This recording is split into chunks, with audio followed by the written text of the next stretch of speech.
this video is to show you two things with the stability ball, but I'm in a smaller room and I'm not sure how well I'm doing with the camera. You might not be able to see my feet when I'm on the ball, which is too bad because it's important that you have good form even when you're on the stability ball, or especially when you're on the stability ball.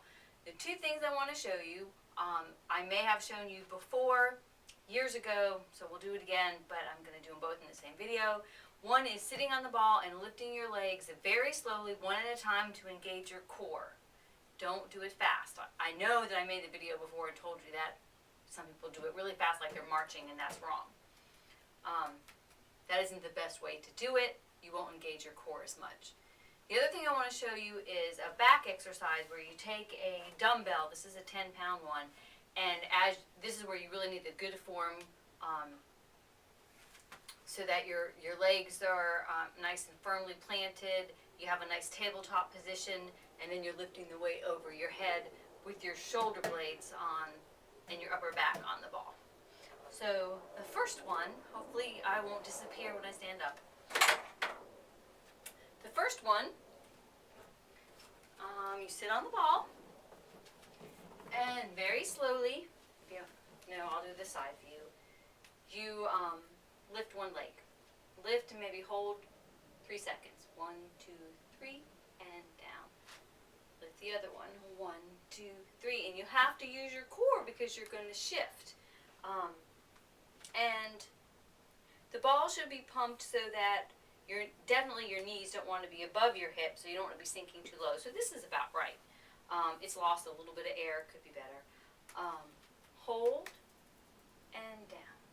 And shift, and I'm having to engage my core, and down. The other angle. Lift, so I'm really having to use my core, and this is important because as we age, the risk of falls increase because we trip on something and don't have the core strength to catch ourselves. So this is something to do in your 20s, 30s, 40s, so that when you trip on something in your 70s, you don't fall and break a hip. Trust me on this. And the other thing I wanted to show you was the back exercise. So hopefully you can see that I'm going to push it on this ball, and I'm really going to pull up my hips and engage my quads, the upper part of my legs. I'm engaging them.